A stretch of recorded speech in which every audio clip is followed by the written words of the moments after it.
Howdy, welcome to Spindrifter, where we do simple faith for ordinary folk, and where also sometimes we have a little bit of a rant about something that is rantable, most definitely.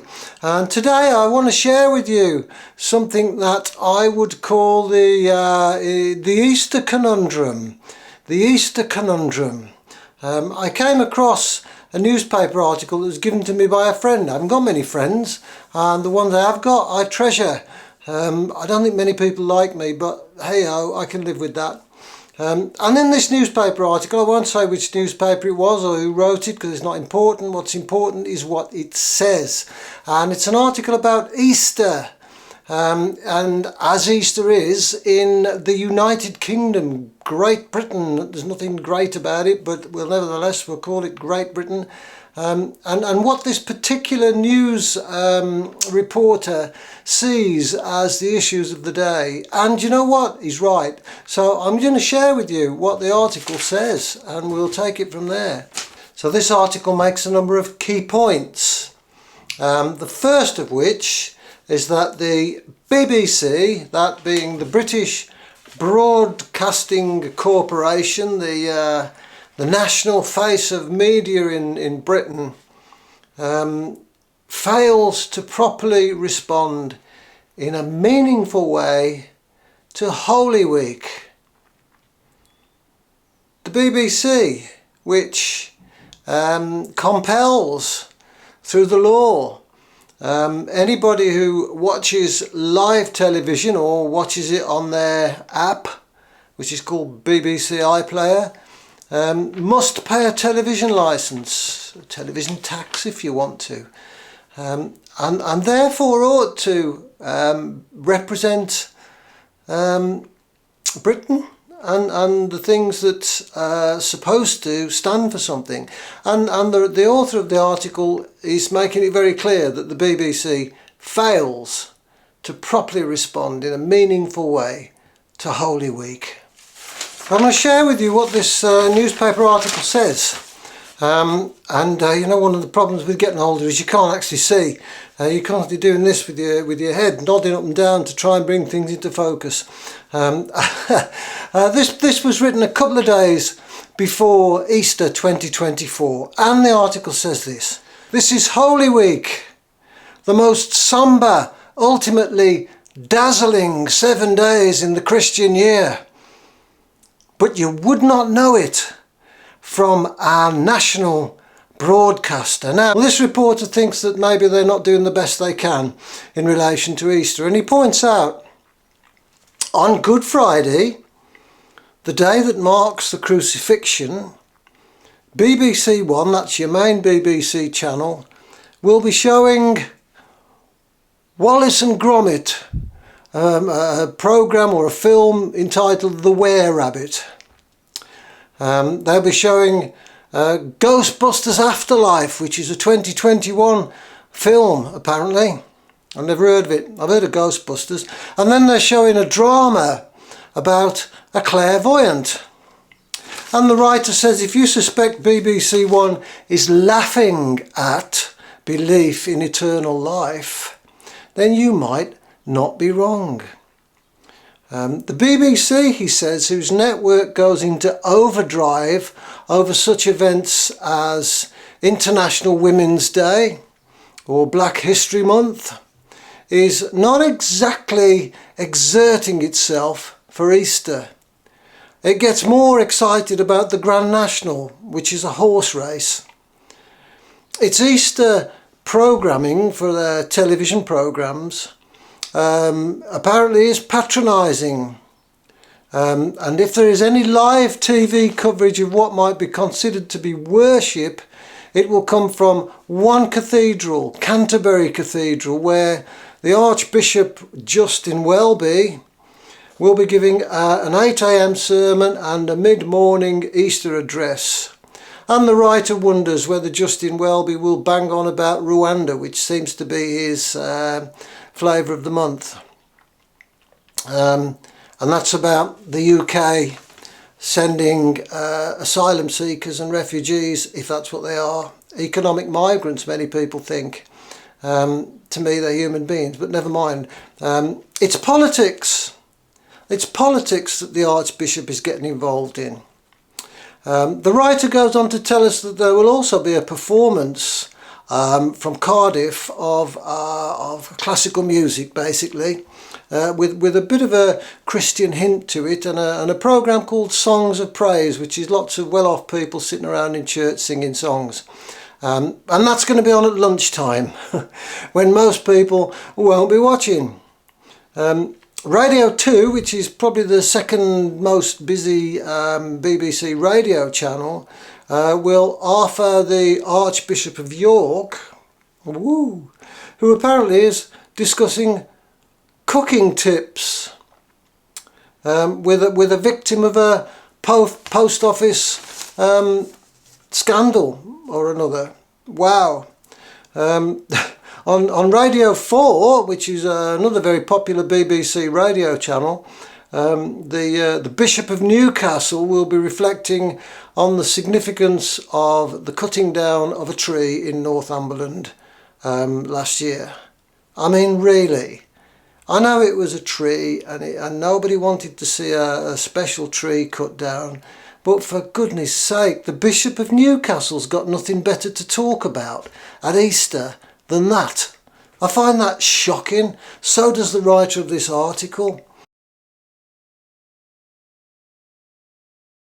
It's as if the BBC editors will find anything, trivial or not, to do instead of portraying the Easter message.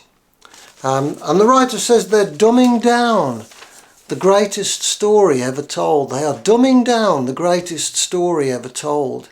They are shrivelling with cultural self-doubt, he says. Fantastic. And he said they are bending over to diversity. Well, there's something quite ironic in that statement, isn't there? It said the BBC could not bring itself to mention Easter on its own when announcing its Holy Week TV and radio schedules. It went into cringe mode, he says, and it downplayed Easter's significance by mentioning other key faith festivals in the same sentence. Do you know what? I mean, I didn't hear that sentence, but I get what he's saying. The BBC are not able to mention Easter without giving credit to various other faiths as well. That is pathetic. That is shameful.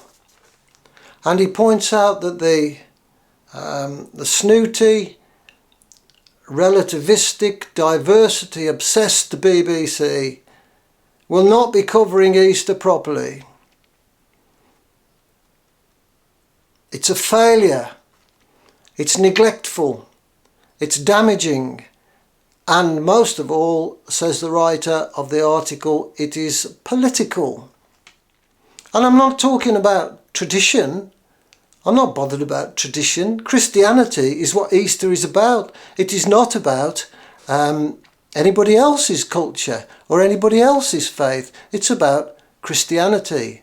Everything else is a religion. Religions are what people create in order to try and get themselves closer to God. Christianity, if in its real true form, is not about that.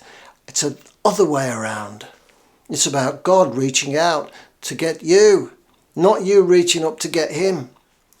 The next key point that this fella makes in this newspaper article refers to the Church of England, and particularly the Church of England hierarchy. And he speaks about archbishops and bishops and all sorts of people who wear purple robes and expensive gowns and put lots of money in their bank accounts, funnily enough. And he speaks about how they are constantly involving themselves in politics and the woke culture that seems to be prevalent in society these days. And they do that when Britain is in desperate need of spiritual guidance and leadership. From my experience, and from what is clearly visible, and you only have to listen to some of the ridiculous statements that have come from certain bishops and other people of similar status and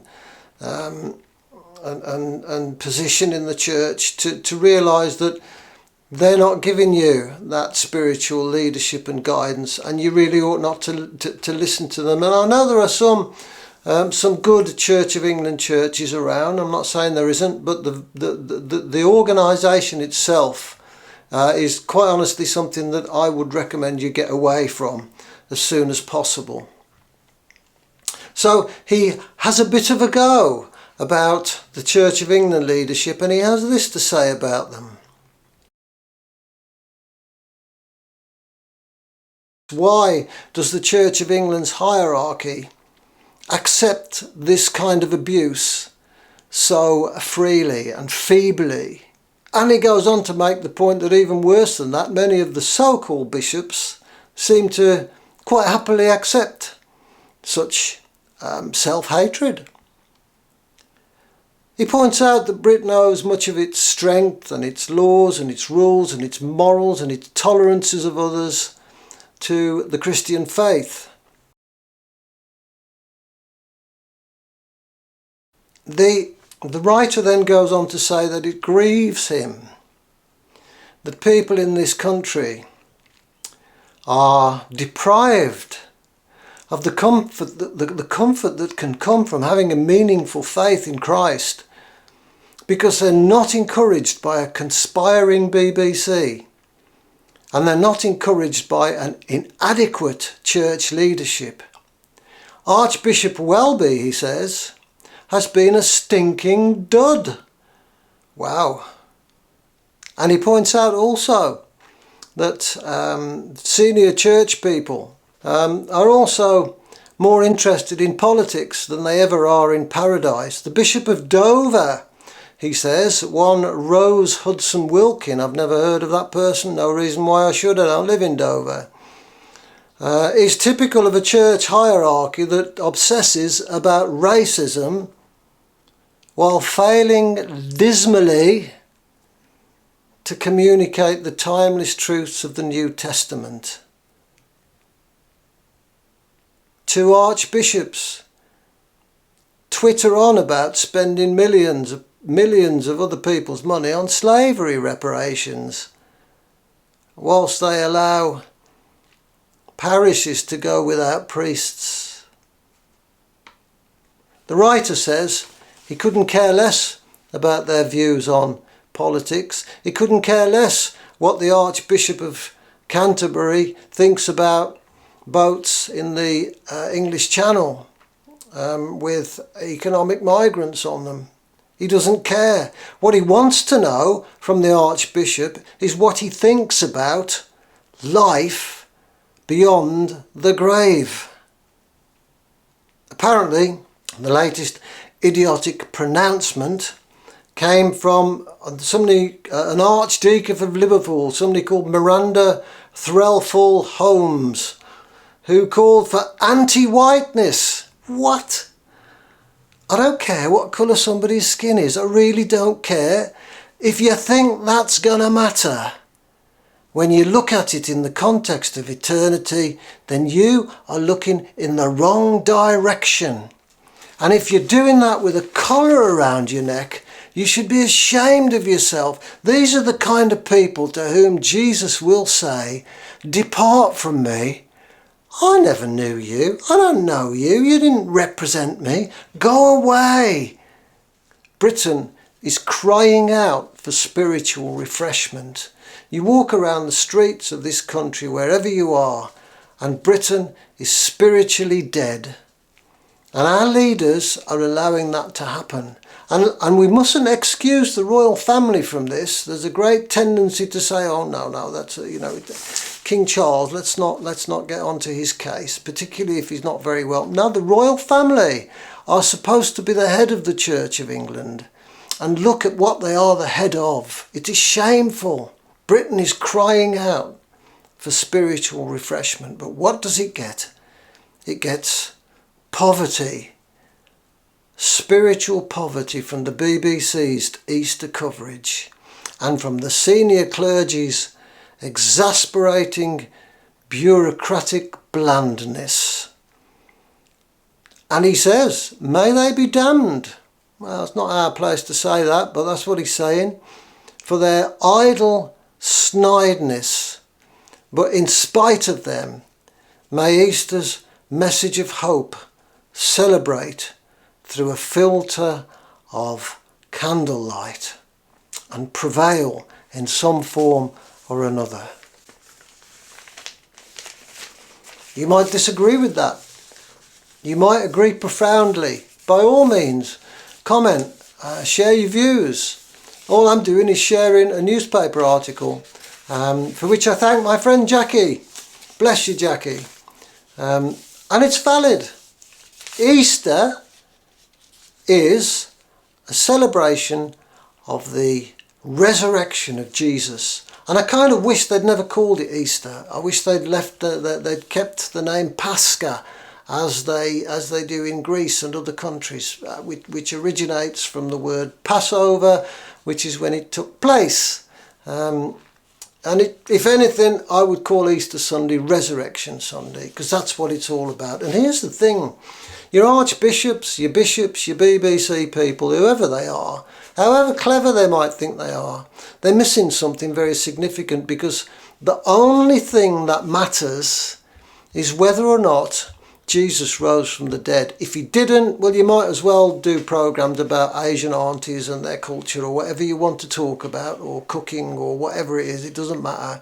If Jesus didn't rise from the dead, nothing's of any significance. But if he did, and I believe that he did, nothing else matters at all. And I'll leave it there. I'm not asking people to like and subscribe for this channel, but do so if you want to. It would be great for us to start to, I don't know, connect with more people. So by all means, press a few buttons, do whatever you want. Have a great day, be blessed. And remember, Easter is there for a reason. God bless you all.